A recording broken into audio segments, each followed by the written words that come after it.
So hello learner, स्वागत है आपका एक बार फिर से मेरे यूट्यूब चैनल पर। आज हम डिस्कस करेंगे class 10 refraction through glass slab. तो बच्चे, सबसे पहले इस टॉपिक में हमें पढ़ना क्या क्या है। तो आज मैं आपके लिए सबसे बेहतरीन refraction, laws of refraction, refractive index, 3 बेहतरीन टॉपिक लेके आया हूँ, जिसमें सबसे पहले हम समझेंगे रिफ्रैक्शन होता क्या।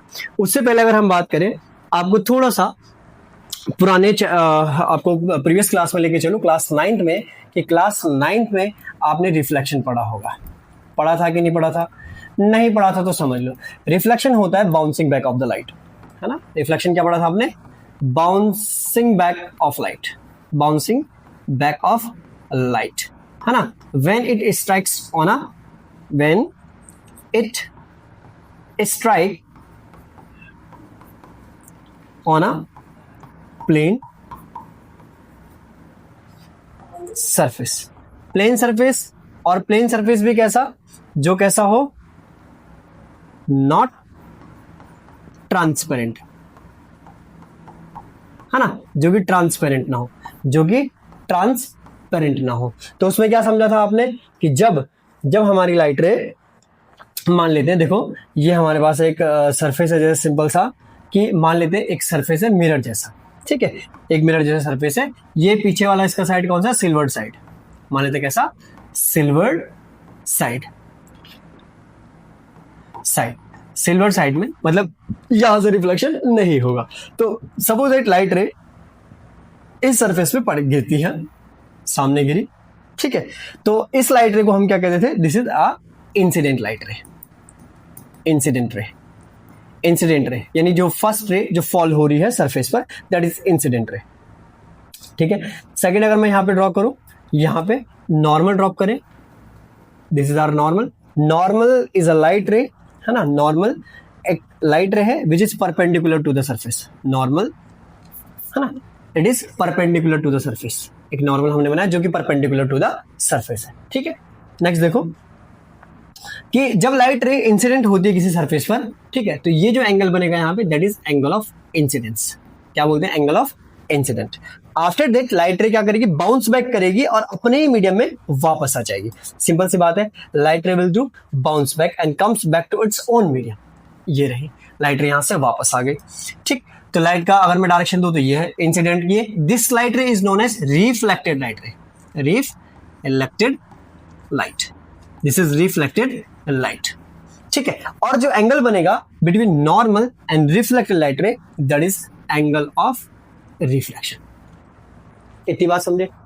Angle of incident ray, angle of reflection, है ना। अब लॉस क्या थे हमारे कि incident ray, normal and reflected ray always lie on a same plane at point of incidence. This is point of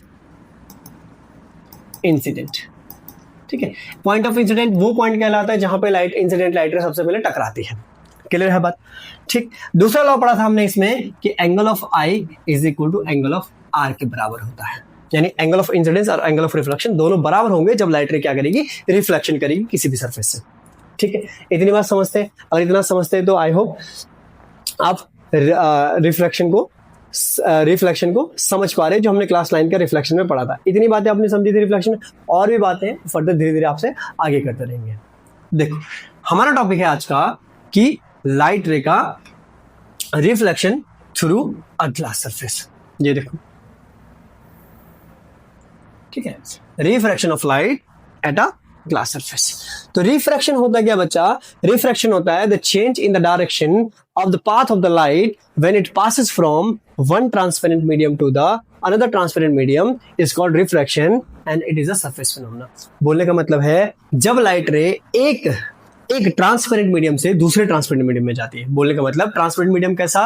कि मान लो कि आपका पास एक वाटर का सरफेस है ना। वाटर के सरफेस पे लाइट रे इंसिडेंट करती है, और जब इंसिडेंट करती है तो एक मीडियम से दूसरे मीडियम में जो जाना होता है उसी को हम रिफ्रैक्शन कहते हैं, ठीक है। कि क्या बोला? The change in the direction of the path of light रे। देखो, लाइट रे अगर सिंपल से मान ले कि यहाँ पे हमारे पास क्या है, हमारे पास एक वाटर सरफेस है, वहां से लाइट रे इंसिडेंट हो रही है, और उसका पाथ में जो चेंज आएगा, है ना, इंसिडेंट होने का उसके पाथ में जो चेंज आएगा, दैट इज रिफ्रैक्शन। सिंपल भाषा में बोले, the bending on the light रे। क्या बोल सकते हैं? ऐसा सिंपल लैंग्वेज में लिखे इसको। सिंपल लैंग्वेज में क्या बोलेंगे? व्हेन अ लाइट रे passes from one transparent medium to the transparent medium to the another transparent medium. Light travel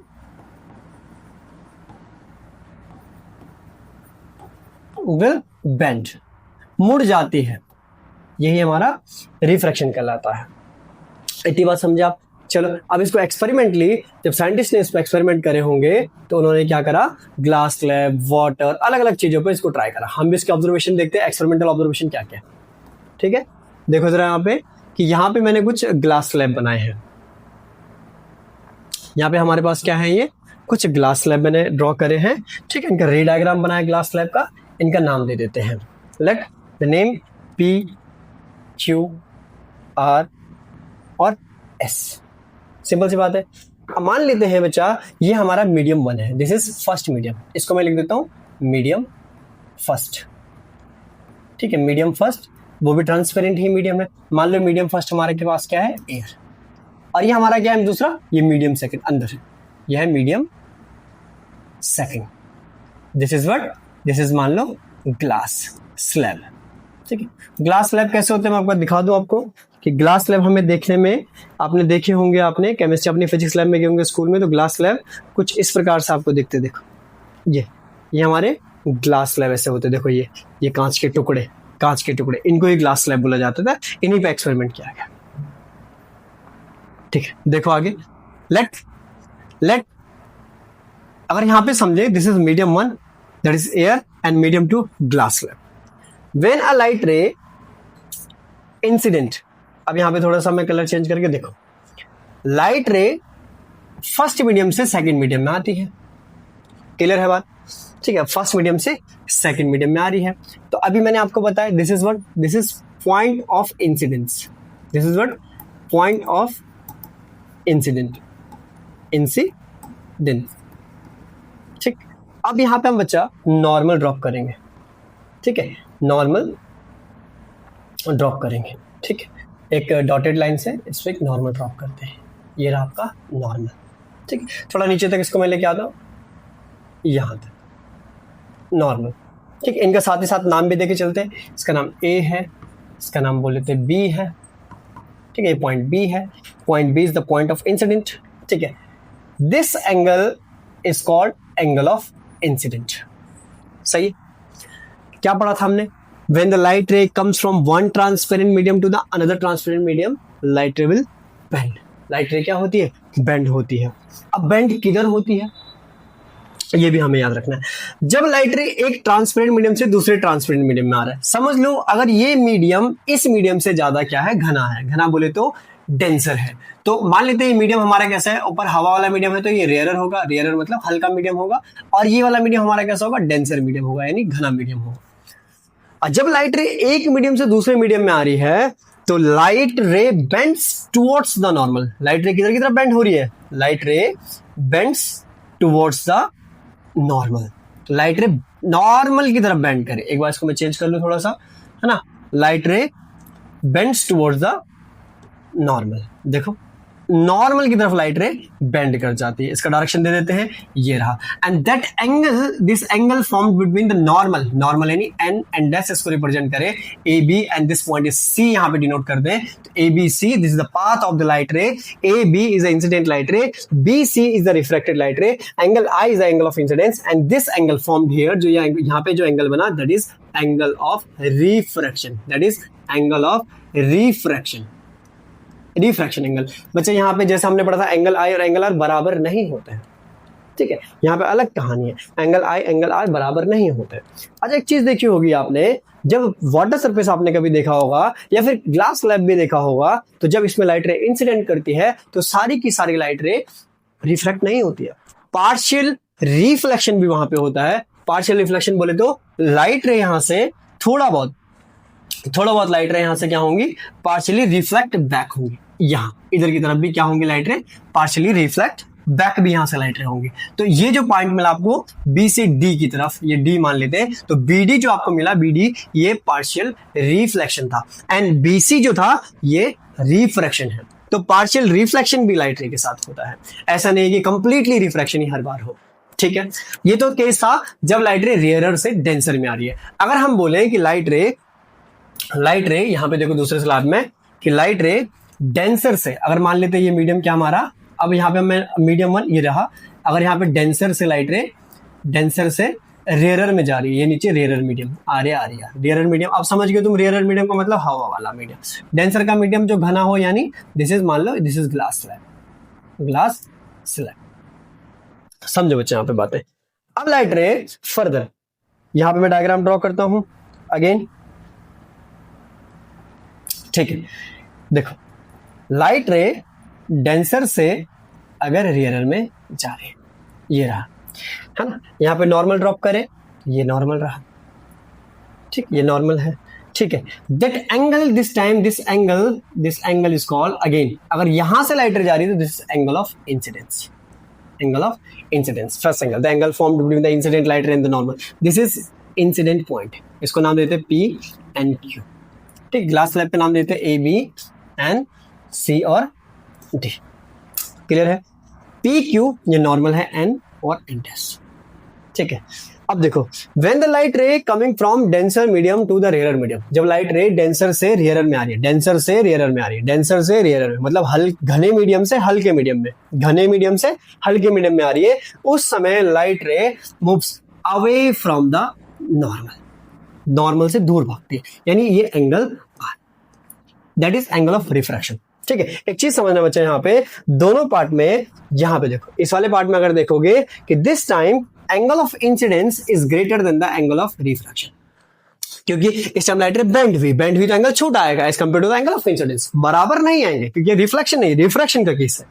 ठीक है, और इस केस में देखें तो इस केस में क्या हो रहा है, angle of incidence is lesser than angle of refraction आपका क्या आ रहा है, बड़ा आ रहा है। इतनी बात समझे आप? ठीक है, एक केस और लेके चलते हैं यहाँ पर, एक केस और मान के चले कि अगर सपोज दैट लाइट रे incidentally normally on the surface, light रे क्या आ रही है, अगर लाइट रे सीधा कैसे इंसिडेंट करे, नॉर्मल टू द सरफेस, ऐसे एकदम से perpendicular to the surface, this is incident light ray. यहाँ पे बच्चे हम बहुत कंफ्यूज होते हैं। ये रहा आपका पॉइंट ऑफ इंसिडेंस, ये आपके इंसिडेंट लाइट रे हम मान लेते हैं ए और बी, ग्लास स्लैब का नाम देते हैं PQRS। ठीक है, PQRS, ये रही आपकी ए बी इंसिडेंट लाइट रे। अगर लाइट रे नॉर्मल पड़ रही है किसी सरफेस के ऊपर, क्या बोला, अगर लाइट रे नॉर्मली इंसिडेंट हो रही है किसी सरफेस के ऊपर, तो light ray will not deviate, it pass undeviatedly and सीधा मतलब बोला जाए तो लाइट रे सीधा क्रॉस करते हुए लाइट रे सीधा नीचे की तरफ बढ़ती चली जाएगी, है ना, बिना कहीं बेंड हुए, बिना कहीं बेंड हुए। समझे नहीं समझे? इतनी बात समझोगे, I hope you will understand, मतलब बिना कहीं बेंड होते हुए लाइट रे सीधा नीचे, ये रहा। ठीक है, तीनों केस याद रखना, काम आएंगे। यहां पे अगर पूछा जाए कि एंगल ऑफ इंसिडेंस क्या होगा और एंगल ऑफ रिफ्रैक्शन क्या होगा, तो दोनों 0 डिग्री होंगे। क्यों होंगे? क्योंकि देखो नॉर्मल भी आप इधर ही ड्रॉप करोगे, नॉर्मल भी इसी लाइन पे ही ड्रॉप होगा इसके ऊपर, देखो इंसिडेंट रे भी इसी लाइन में आ रही है, रिफ्रैक्टेड रे भी सेम लाइन में जा रही है, और जब देखो दो लाइन सेम डायरेक्शन में जा रही है तो उनके बीच का जो एंगल होता है वो ऑलवेज 0 डिग्री का होता है। आई होप आप इतनी बातें समझ पाए होंगे। अगर समझ पाए हो तो एक बार खुद से भी पढ़ना कि होता क्या है रिफ्रैक्शन। तो रिफ्रैक्शन एक बार फिर से आपको बता दे, तो रिफ्रैक्शन क्या है, it is a bending of light ray when light ray comes from one denser medium to the rarer medium, या light ray coming from the rarer medium to the denser medium. Clear है बात? Thank you, मिलते हैं आपको next video में।